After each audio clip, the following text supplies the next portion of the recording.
start off, you're probably familiar with Chuck Klosterman. Yeah, a little bit. Have you read his 23 questions that he asks of everybody he meets? Yeah. We were wondering, we got number 13 we thought would be a perfect icebreaker for you to get us rolling here. So if everybody else, every person you have ever slept with is invited to a banquet where you're the guest of honor. No one's going to I hope it's a big room. No one will be in attendance except for you, all of your former lovers, we'll just keep it there, and the catering service. And after the meal, you're asked to give a 15-minute speech to this assembly. What would you talk about? Oh, man. I think that would be awesome, actually. What would I talk about? I don't know. That's tough. That's a tough question. I'd probably start off, I'd title the speech something like really fucked up and funny so they would all get weird, like why I stopped having sex with each of you. And then what are you going to say? You know, like I wouldn't want to talk. Who cares? But that would be. I don't know what I would talk about. No. I don't know. That's a good one. Dude, you threw me that curveball buckled my knees, dude. I don't know. You're going to have to sit here and try and go wit to wit. Yeah. We got you off the first one. All right, we'll back it up then. You're obviously famous now. Everybody knows that. And you make sure of that, obviously. What's the one defining moment where all of a sudden you knew, now I'm famous, I've made it? What do you think? What was... If there was one, like, can you remember one? One defining moment? Yeah. I mean, there's the obvious things like, you know, when Page 6 is writing about me, or, you know, when New York Times profile, whatever. Like, those are the obvious ones. Is there any one thing when I was like... Just when you started getting recognized and harassed over like it meant. I think it was Chicago. No, but there had to be, like... I'm trying to think if there's one... Vegas and we couldn't go anywhere. Yeah. Drugs. Oh, dude. But that's like... Right, but that, I mean... I don't know if there's any one moment when I'm like... Oh, I know. When your dogs started to get recognized. When I would take the dogs around and people would be like, is that Tucker Max's dog? And I'd be like, Jesus Christ. Yeah, that might be a big one. Yeah, when people recognize your dogs. On that note, do you get treated like royalty or like the By play who? when you go out? Or does it all depend on where you're at? I mean, it depends. Like, that actually makes me uncomfortable when, like, you know, I'm at a bar and then all of a sudden, like, you know, I get there, whatever, and I don't think anything about it. Because, I mean, no, it's not like I'm Brad Pitt or something where I can't go out in public. Like, I usually have no issues. But, you know, if I go to some bar and then all of a sudden, like, everyone's staring at me and the bartender's like someone comes over with a tray of shots and we're huge fans and the whole bar. And I'm just like, oh, God. Because it's like, not that I'm thankful, like, I'm not going to be a dick to him, but when that happens, it creates an obligation, you know? And then it's like, sort of like fucking right now, where you feel like you're in a fucking zoo, you know? And it's like, it's different. You go on stage, you're performing, or, you know, like if I do Q&A out here, it's one thing. Yeah. But if you're just like going out drinking and then all of a sudden, like everyone's staring at you, and not just like the people there, but like the staff, and it becomes this weird sort of interaction where you're almost afraid to talk to the people because it's like, you know, you don't, God forbid, you start a fucking conversation and it's like all this fucking dude, especially if it's a dude, and he just wants to talk to you for 30 minutes about how his aspirations as being a writer, or the time he got drunk and fell down once, or whatever. And it's like, Eminem actually had a great lyric about this, about how he goes in and he puts his, like, eyes are always down because he doesn't want to make eye contact because that'll lead to a conversation. He don't want that, and like, all, you know, I understand, like, sort of what, I'm not anywhere in his league, but I understand that feeling that it's like, because people like that don't talk to you like you're a human. They talk to you like you're an object. And it's not like a mean, like, evil thing. They don't even, I don't think they really even understand it. They just look at you as representing something, and they don't understand you shit, you know, the same way they do and everything else. They don't interact with you that way. At least a lot of people don't. Some people are, you know, totally cool, no problems. But, yeah, when you get a situation like that, I usually leave. I'm like, thanks, guys, whatever. You know, order 2 beers, leave a big tip, and then roll out and go somewhere where either no one gives a shit or I know the people, you know? Yeah. All right. So, you motherfuckers couldn't decide who was going to ask the question, so you all... It's a big party. We all want our chance. Speaking of parties, we read about how much you hate birthday parties now that you have that element of being famous and can do what you want type thing. You throw your own birthday parties? Dude, I don't have any shortage of parties to go to. Like, the last thing I want is more parties. Yeah, no, events, stuff like that, I usually spend with, like, the people close to me I care about. I hate parties suck too, because it's like, it's another place and another time you have to be on, and you have to like entertain everyone else. I mean, most birthday parties are not about you, they're about everyone else having a good time. You know, it's like you invite people over to your house, you can't ever have a good time because you're the host, right? It's not any different for a birthday party, especially for me. God forbid if it's not people like Bunny or whatever who are like close to me, have known me for years and whatever. If it's like a group of people, then it's just like, you know, then I gotta be a fucking marionette, you know.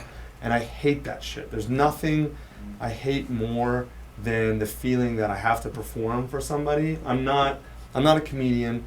I've intentionally never done any sort of stand-up, any sort of performing, anything like that, because I hate that feeling, and that's not who I am.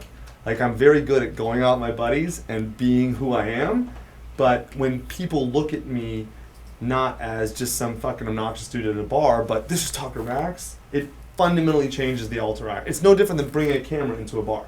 You know, you guys ever been in a bar where they're filming reality shows, you know? And you notice how everything's different in the bar? Yeah. Right, it's the exact same thing. It's the exact same thing for me. And that's just never, it's not fun. I don't like that. Some people like that, God bless them, you know. Kim Kardashian wants to do that, yeah, more power to her, but I hate that.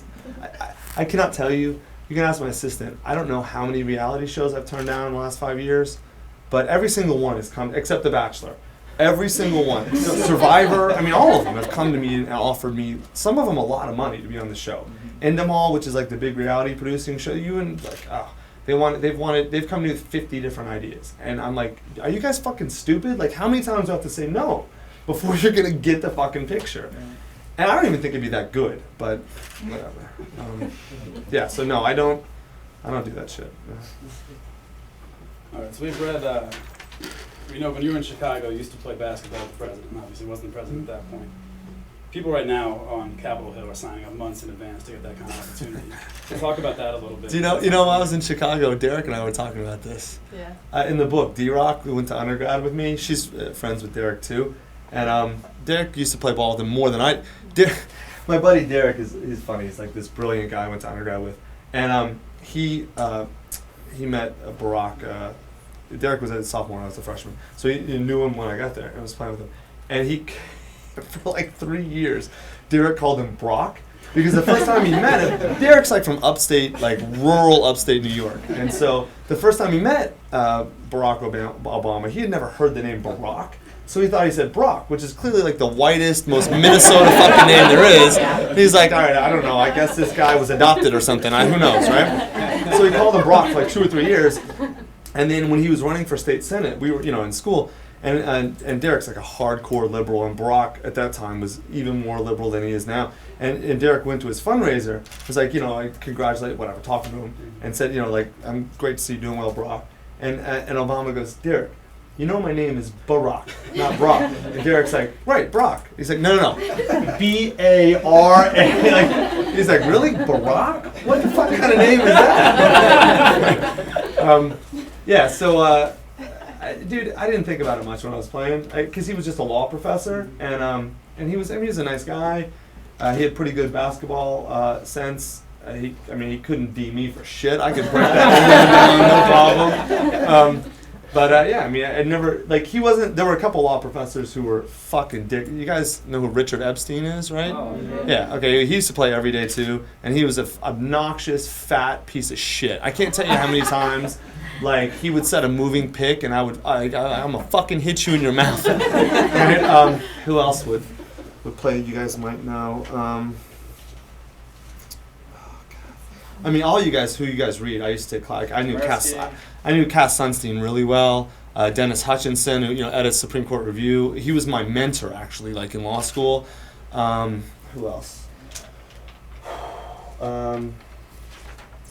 There's a couple others. What's the big business corporations guy? Steven Schwartz or someone like that. There were a couple that played a lot. Barack was the one who was there. Barack and Epstein were the two who were there every fucking day, 5 days a week. Usually they were there. But he was a good dude. It's so funny. like Derek and I were talking about this, like we could like totally be boys with the president of the U.S. right now. I had every opportunity to, and it's not like I was rude to him, but I just never, it's like whatever. And I actually almost took his class, but he was the notoriously hard grader, and I'm like, fuck that. University of Chicago's hard enough. I don't want to take this shit class. Talking to ASU students. Right, You right. obviously aren't living arts off the radio. You mentioned Hutchinson being sort of your mentor. Have you ever taken on a protege, or do you have any willingness to? Stidey. His mustache is volunteering, is what I said. Who would you say? Stidey? Have I had any other sort of? I mean, Ryan, I guess, but Ryan not really. Holiday. Yeah. Because he's the only one that you'd want to take credit for. Yeah, right. The guy who, right now, the head of marketing for American Apparel is this guy Ryan Holiday. He has a blog, ryanholiday.net. You can look at it. He was probably my first assistant. He was my first assistant. He worked for me. I got him a job working for Aaron Ray, who's he's the smartest guy in Hollywood I've ever dealt with. I haven't dealt with David Geffen and one or two others is legendarily smart, but like I dealt with Ari Emanuel, some of those guys, and Aaron Ray's way smarter. And he was, I got him a job with Aaron Ray, and then he was Robert Greene's assistant, wrote 40 Laws of Power and all those, and then he met Dov Charney through Robert, and Dov hired him. So he's had 4 jobs. And he's been assistant to this incredible, it was like a murderer's row of really smart, successful, accomplished people. And the dude is now, he's 23 years old, he's the head of marketing for American Apparel, and fucking brilliant at his job. And I would say if I had to take credit for one protege type, whatever, he would be it. I don't want to take credit for stuff. In the book, you guys read Sippy Cup, that guy, right? Wow. He's in Australia right now, going through a mental breakdown. So sometimes, it goes either way. I guess he kind of was one too. Well, he would have gone a little bit further if he hadn't been so bipolar. Yeah, right. Exactly. No, dude, I hate that shit. I hate that sort of. I don't want a protege or whatever because that's like. I don't know, man. That's so arrogant in a creepy way. Mm-hmm. The thing that was cool about Ryan is that Ryan could not be more different than me. He doesn't drink at all. He's had the same girlfriend since the day I met him, which, by the way, you should see how fucking hot Sam is now. Oh my God! No, she's always been pretty. Brittany, how fucking hot was she? It was. I thought she looked like I haven't seen her in a year. Giselle. No. She's I met her. I saw her for a second. And I'm like, holy shit, she's smoking hot now. His girlfriend's beautiful, the coolest shit. He's dated her since basically the day I met him. Couldn't be more different than me socially. And so it's not there's nothing I hate more than some drunk idiot 20-year-old who's like, dude, I fucking drink and fall down, we can be buddies. Get the fuck away from me. I hate those guys.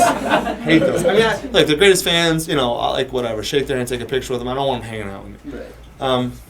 And Ryan wasn't one of those guys at all. He was one that kind of got the other stuff about it and really wanted to learn, wanted to forge his own path, but wasn't quite sure. That stuff you can't. It's not like I put up a sign in my front yard and said, looking for a mentee. It doesn't work that way. If you come across someone who needs help and it is a match for the things I do well and can offer help with, then it works. If not, it doesn't. It's just not. You can't orchestrate that. Looking forward a little bit, would you be proud if Tucker Jr. turned out to be... It's what I call my penis, so let's not talk I'm very proud of Tucker Jr., but he's not going anywhere. The third. Tucker, so what would the new Tucker be? And my son? Yeah, would you be proud of Dude, a lifestyle similar to yours? One of the things I think I've learned about parenting, it's weird. It's I've almost reverse engineered how to be a good parent from my parents who were fucked up and from dealing with all these girls who had fucked up parents. I think there's 3 things a parent has to do. Food, clothing, shelter, basic shit that any monkey can provide. Basic socialization, teach your kid, red means stop, green means go, whatever. This is moral, this is immoral. Basic socialization you can learn from almost anybody. You can fuck up those 2 things. And the 3rd thing, if you get right, you'll still be a great parent. The most important thing a parent can do is unconditionally love and support their child and let them know that. And be there for them. Be the one soft place to land in the entire harsh, cold, unforgiving universe. And if you can do that, you can be a great parent. And my job is to do that as a parent. Beyond that, I don't care. I mean, like, I want my kids to be happy and healthy and us to have a great relationship. Their past are their past. You know, like, I don't care if my sons or daughters want to be super successful and conquer the world, or if they just want to be stay-at-home moms or dads or what the fuck ever. That stuff is all dust in the wind. What matters is, ultimately what matters is the quality of the relationships and the value we produce for each other, you know? All the other stuff is ephemeral bullshit. Do you think sharing the philosophy you mentioned earlier of not living by someone else's rules, you know, not living someone else's life, is that something to pass on? Yeah, I mean, but that's sort of stuff where it's not like I'm going to sit my kids down and say, okay, you know, today you're going to learn how to live life. It's like that sort of stuff you show your kids by example, you know, and I think my kids will learn that just by watching me and by being around me. And, you know, I mean, all kids are inquisitive, like, why did you do this, Dad? Or why is it this way? Or why is it that way? And okay, well, it's this way because of, you know, A, B, C, X, Y, Z.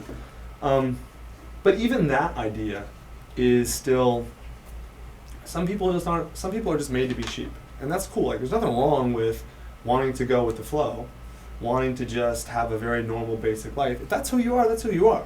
And if all my kids are like that, I truly won't, it's not like I'm going to feel like I'm a failure because my kids, you know, didn't conquer the world or some shit. Like, that's not, my self-esteem is not based in what my kids do.